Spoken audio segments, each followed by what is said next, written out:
Assalamualaikum warahmatullahi wabarakatuh. Halo semua, apa kabarnya? Mudah-mudahan kita semua selalu dalam lindungan Allah Subhanahu wa Ta'ala dan selalu diberikan kesehatan.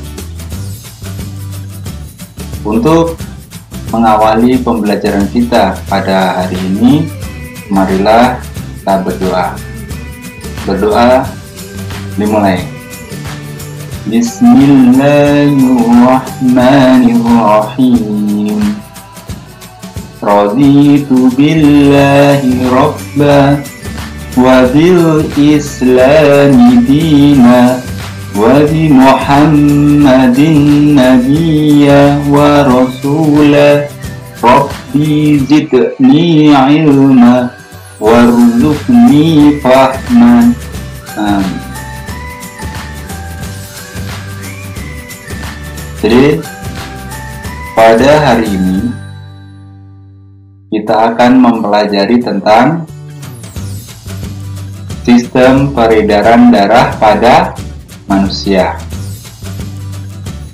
Apakah sistem peredaran darah itu ada berapa jenis sistem peredaran darah pada manusia? Untuk lebih jelasnya, mari kita pelajari bersama. Sistem transportasi darah adalah sebuah sistem pada organ tubuh manusia yang berfungsi sebagai transportasi zat dari dan menuju sel. Apa saja alat peredaran darah pada manusia? Alat peredaran darah manusia itu ada dua. Yang pertama yaitu jantung, dan yang kedua itu adalah pembuluh darah. Jantung terletak di rongga dada agak sebelah kiri. Jantung berada di dalam rongga berisi cairan yang disebut rongga perikardial. Jantung berukuran sebesar genggaman tangan manusia. Jantung berfungsi untuk memompa darah. Sekarang apa saja bagian-bagian dari jantung?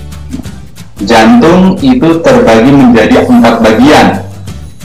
Yang pertama yaitu serambi kanan. Yang kedua ada serambi kiri. Yang ketiga bilik kanan. Yang keempat bilik kiri.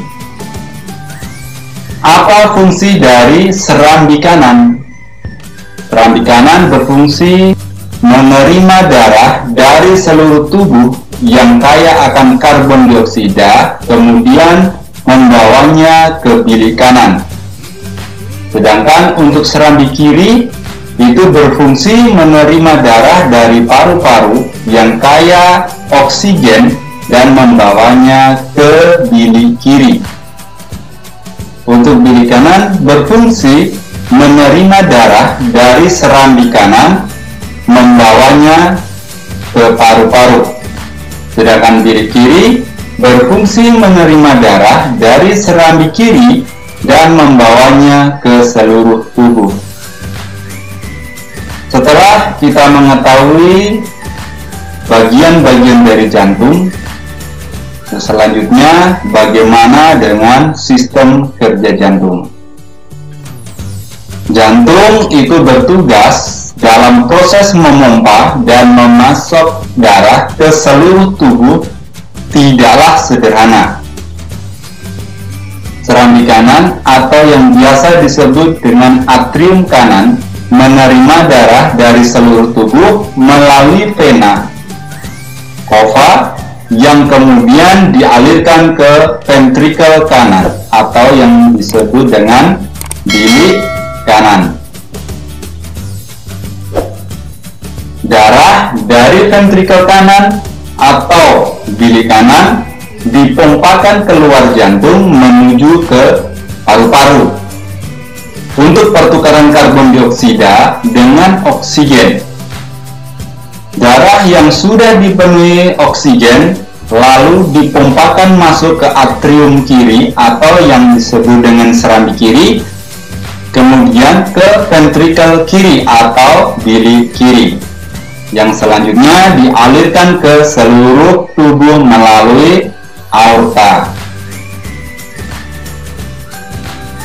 Yang kedua, pembuluh darah. Apakah pembuluh darah itu? Pembuluh darah adalah bagian dari sistem sirkulasi yang mengangkut darah ke seluruh tubuh. Pembuluh darah terdiri atas 3 jenis, yaitu arteri, kapiler, dan vena. Bagian-bagian pembuluh darah yang pertama adalah arteri. Apa fungsi arteri? Arteri berfungsi membawa darah dari jantung. Bagian yang kedua yaitu kapiler. Apa fungsinya? Kapiler berfungsi sebagai tempat pertukaran sebaran air dan bahan kimia antara darah dan jaringan di sekitarnya.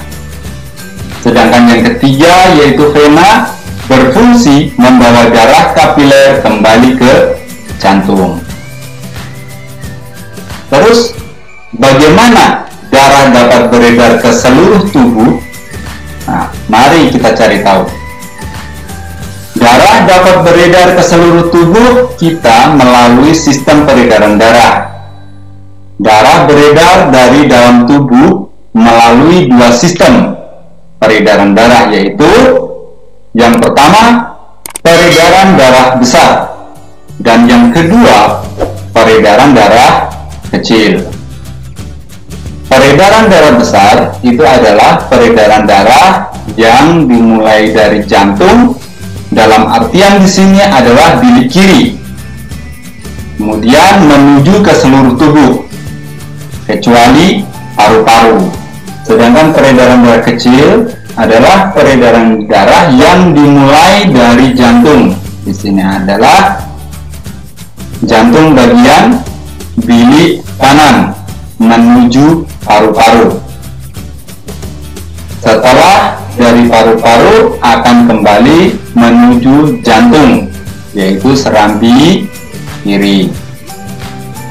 Demikian tadi pembelajaran kita tentang sistem peredaran darah manusia. Selanjutnya, marilah kita tutup pembelajaran kita pada hari ini dengan mengucap hamdalah secara bersama-sama. Alhamdulillahirrahmanirrahim. Wabillahi taufiq wal hidayah. Wassalamualaikum warahmatullahi wabarakatuh.